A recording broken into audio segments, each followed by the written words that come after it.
पागल हो गया साला टॉयलेट बेच रहा है अच्छा जॉब था ये था वो क्यों छोड़ा ये क्यों ये that kind of a thing. So at that point of time friends were like the guy has gone crazy. But few years down the line I realized that all these people are still in that rat race. They don't have the freedom that I have. Absolutely. And now that they see me, they say, "तू तो अपने मर्जी का मालिक है यार, हम फिर भी नौकर हैं."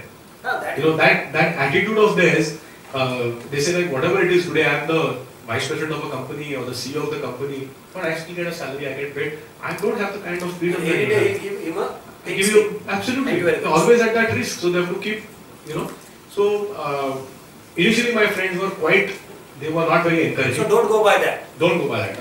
Don't go by that. Friends will always tell you, don't do this. Better to take a job. Intention maybe. Salary you'll get on the 30th. There's no headache. You don't have to work because see, when you're doing a business, you don't know when your money is going to come. You don't know when your people are going to get paid. So your main challenge is first is to pay your people, pay your loans, pay your EMIs. Politicians. I don't really. Part of our life. No. You have to accept this. I agree. You keep meeting them on and off, and especially with the kind of work that we do. They are lawmakers, they are policy makers. So, I have met some quite smart politicians also. So, I won't talk about the ones that are not so smart. But I've met some really smart politicians who have a very keen understanding of the subject, who have also a good set of bureaucrats that work under. So, for creating policy, for example, when we went to Delhi recently with Dr. Mashirkar, we had that, we met one of the ministers. Very vibrant. They were really, so we made a presentation and the minister, he delayed his cabinet meeting. Yes. He didn't go for his cabinet meeting and he decided to talk to us about sanitation and what we could do for it. So, yes. I met people like that and he follows us regularly checking up as to what you've done, how you've changed. Yes. So, this is a good part of it. So, and that's happened. So, it's not like all the politicians are, so there are some who are really taking this seriously also. Yeah. Foreigner? See, I think the level of ethic, especially in the West, or let's say in the Western world, is much higher than us. Let's accept it. Especially when it comes to cleanliness and hygiene. I was recently in Croatia. I had gone sailing in Croatia about 10 days ago, and I was expecting Eastern Europe to be like India, very honestly, because the kind of impression that I got before going there, Eastern Europe is this, is that, whatever. But trust me, there is no difference between Eastern Europe and Western Europe. It is Europe. They are far advanced. Their roads, their infrastructure, their toilets. We sailed in a port. We used to stop at a marina every day, and I thought the marina toilet I didn't know. The marina toilets were like a 5-star hotel toilets. So when I see sanitation and hygiene at that height, at that level, I think everything else is just falls into place. Roads, basic infrastructure, it's just fantastic. So I think we have a lot to learn from foreigners. And don't always just say, "Arey, what does he know? He's about, he's a guy coming from the West. He's going to give his story." So why don't you see the good things about it? I'm not saying follow everything that but look at the positives and take the best out of what they, because they have evolved. Look at the United States. It is the epitome of entrepreneurship. Correct? Everybody will say, everybody likes to laugh at the US, but it's the greatest country in the world. Accept the fact. Yeah, but and I'm saying, why can't we be like that? Indians are equally entrepreneurial. But let's take the best from the Americans rather than just saying that I'm American, like I. So I think that there's a lot to learn from foreigners. They've got lots of systems that they have successfully executed. Scale is the biggest thing that I learned from the West is scale. The way American companies, German companies, their ability to scale, their eye for detailing. Like for example, a small thing like welding. For here is more functional welding. Aesthetics takes a secondary kind of a thing. So there is no aesthetics. So when you tell a welder, what kind of welding have you done? Why? It's perfect. The engineer who is there for 20 years will come and say, what's wrong with this? But if you get a German to say this, don't you have a welding school here? Nobody's heard of a welding school. So you even do a diploma in welding, which we don't do over here. So there's a lot of detailing that goes behind it. There's a lot of training that goes behind it. So the other area that I'm really keen on working on is basically skills development. Skills development is a very big area. Venture. Maybe my next venture would be skills development. Correct. Because actually, that's crucial. That's crucial. Intellectuals. I don't deal with them. But I think there are some many actually intellectuals that we keep meeting on and off, and I choose to keep my mouth shut, my eyes open, my ears open, and just listen to them rather than give my 2 cents to the dollar. Prefer to just listen to them. So it's sometimes. See, competition is not always a problem. I look at it as complementary. No. Tell us from the because you are a successful entrepreneur. How you look at that? No, I mean, see, I think competition gives you a fair idea of really who you are.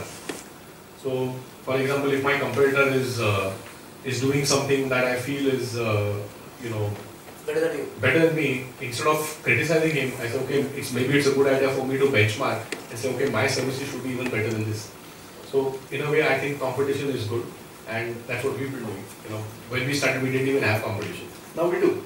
Yeah. In whatever way, we do have competition. But I don't dismiss my competition by saying, oh, he's too small a company and he's not going to. No, I look at whatever good that he's doing. And in fact, I even help my, you'll be surprised, but some of the competitors even come to us and we even sell them our toilets, which actually we normally would not do, right, to a competitor. So we are an annuity business. We are a rental, our rental division doesn't sell toilets. But if a customer comes to us and he's a competitor, even I want to buy the same toilet. Please be happy to buy them. I've got one old truck, do you want to buy it? Yeah, I want to buy it. Okay, buy it. So we even help our competition with, with assistance, things like that. And if they do something good, which I feel, okay, you have only, a small unit working out of, let's say, Ahmedabad, but you're doing this impactful work. We go and study what they do and see what they're doing better than what they're doing. Media. Again, in my experience, the kind of media attention that we have got has been fairly good.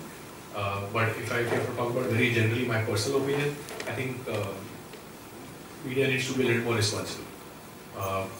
We need to cover the right things and not really portray many other things. As a successful entrepreneur, how to manage the media?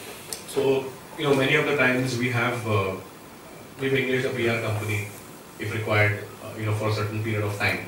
So, for example, if you are going to be raising funds, or let's say if you're going to go for some kind of a special exercise for funding or whatever it is, you would normally engage a PR company, that would handle the media and do all that with the media. Personally, we choose to really do certain specific interviews and which are related to large media houses, and we don't really. I think that this point of time, we're still not that large a company that we should really think too much about media. For me, it's right now my focus is to increase my business, ensure that we're doing everything the right way. I don't think I don't believe that media is much of a I've not dealt really that intensely with media that I have a issue with them the quality issue. Okay. So I'm quite neutral about that really. Very honestly. So what is your plan for next 3 years, 5 years, and 8 years? So right now my focus, as I told you a little earlier, is that we're at a certain inflection point where we're in this process of now getting not just venture capital but private equity, which is a much larger ticket size of funding coming in. And once that comes in, we're in that 100 crore, 200 crore kind of space where the most important thing is systems, processes, and people. The most important thing is getting the right people on board.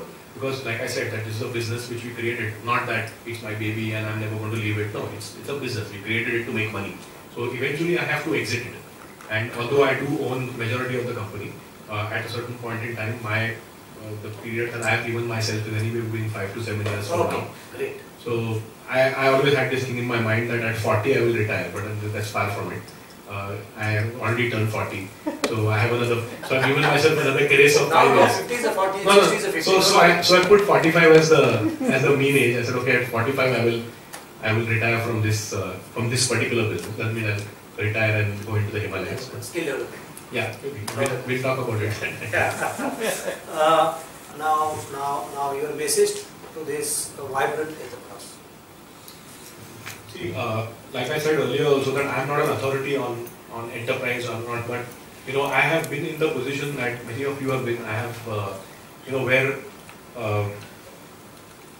I always felt that I wanted to make a change. I wanted to make a difference to the lives of people, and I kept thinking about certain ideas that